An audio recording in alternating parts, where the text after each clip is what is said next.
That's a good question. How does it feel beyond this confusion? In September, I went to this Buddhist house and I listened to this monk. I assume he is about 60 years old. Definitely older than me. And the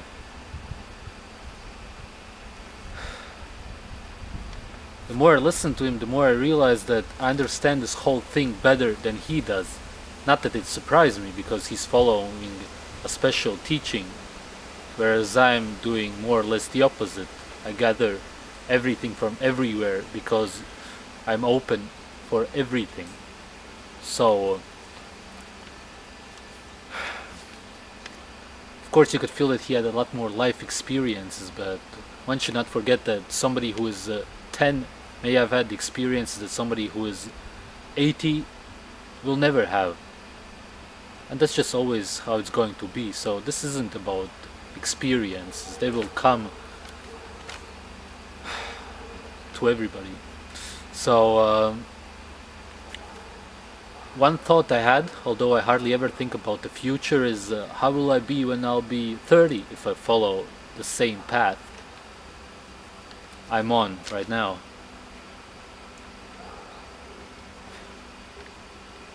I already feel like my life is overfulfilled, as I said in my older videos.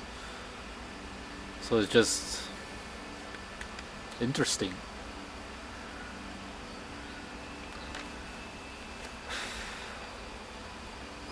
One thing that is many times a problem is when you think about life in a deeper way, so to say, when you're younger and people listen to you, they may just not take you serious because of your age and because of how you physically look, because of the assumption that older looking people will be more wise, have more wisdom, and that may as well be true many times. Well, it's still bad to do that, but then again, the ones who judge others physically are not worth talking to anyway, so it doesn't actually matter in the end.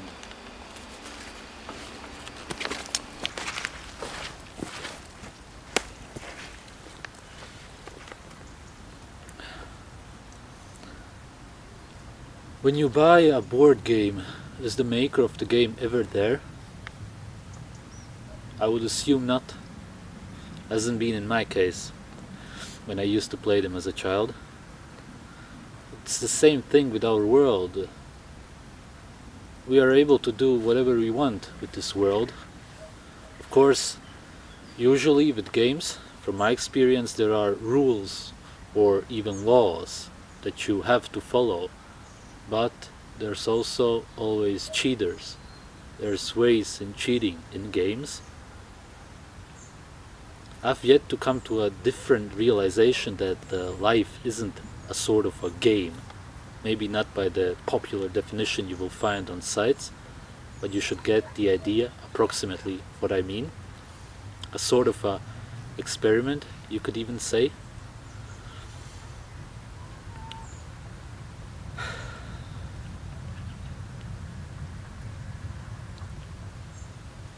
Supposedly, the higher Masonic teachings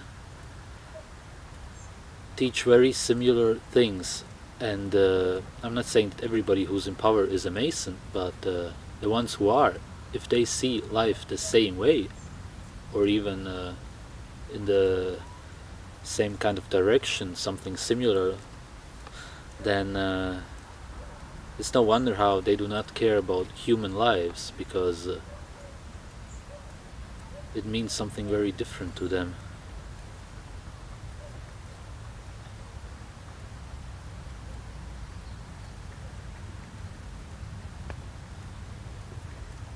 What has to be understood is that clearly we are dealing with very spiritual beings,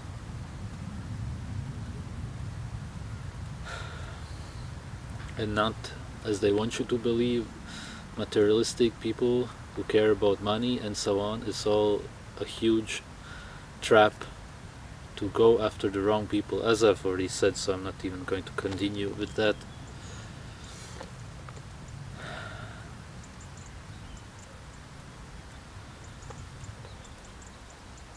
It could be that they don't feel like they will have any consequences, as the people who follow religions believe, as in hell and heaven. But doesn't necessarily mean no consequences. It could mean that what they believe they're doing is even good. Maybe they feel like they're winning the game being life.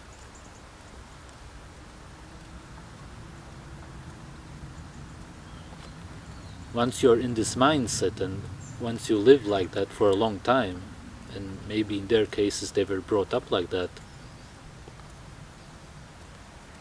you will just not care about the same things other people do, that were brought up in a very different way, that have a very different mindset.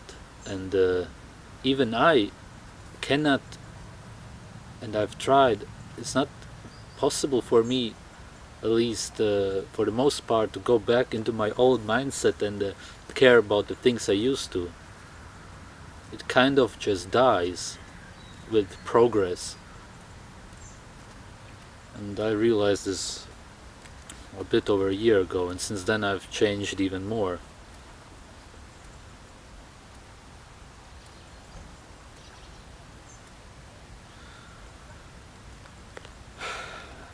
For example, one thing that I just do not care about are things in the system like certificates or some kind of diplomas you can get in schools or wherever you learn things that are useless usually, which is one of the reasons I don't care about them. But generally most of the stuff in the system I assumed that I would care at least a little bit about, but I came to the realization that I don't care about it at all anymore. I care about it zero. There's nothing in me that wants me to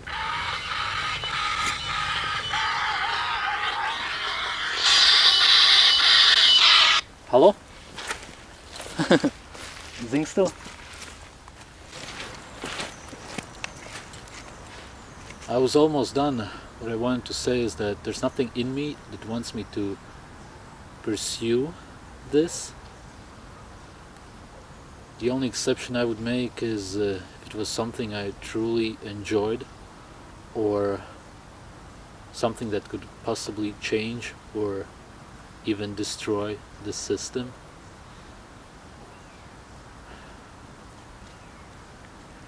But I have no plans like that for now.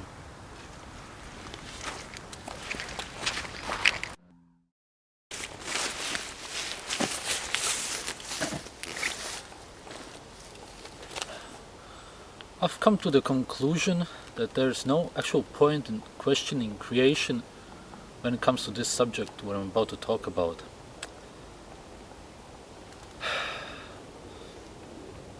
This summer, when it was really hot here, I was waiting for the cold to come.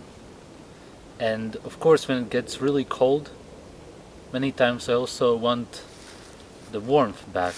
And this is just how human beings are created. We need one to appreciate the other, and vice versa. So this is just how it is. And of course you could say that, or question why we were created like that in the first place. But that's exactly what I mean. There's no conclusion I can imagine you will actually come to. It's just how it is. And it's actually quite good that way.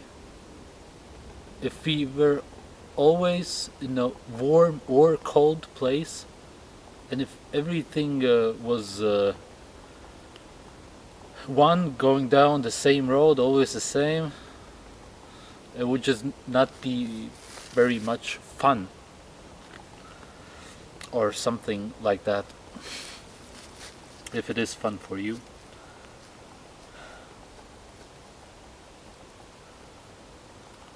Also about emotions, what I didn't say in my last video, I don't believe that there's any good or bad emotions. That's just another thing that is pointless to question. And that's my conclusion, because every emotion we feel is clearly there for a reason.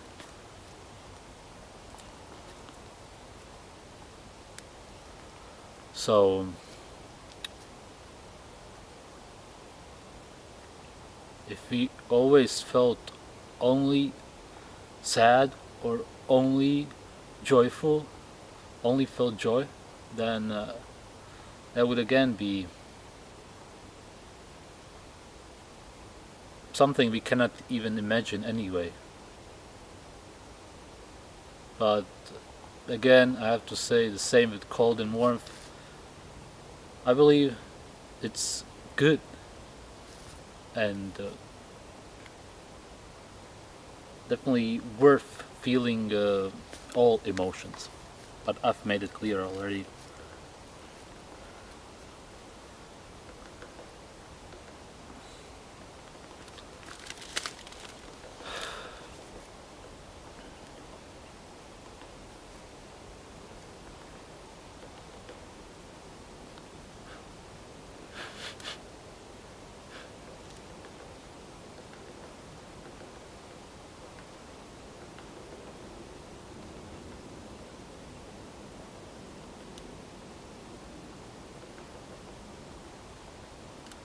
Many times,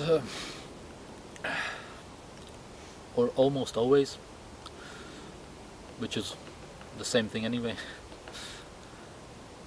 I feel so alive when it's very windy, for example, and you can feel the wind on your skin, and if it's raining too, and the combination of feeling and seeing the leaves moving with the wind, and then hearing the sounds of nature, whether it's just the rain, the wind moving everything, birds, and the colors, even if it's very dark, is still so beautiful. It's hard to express it in words, but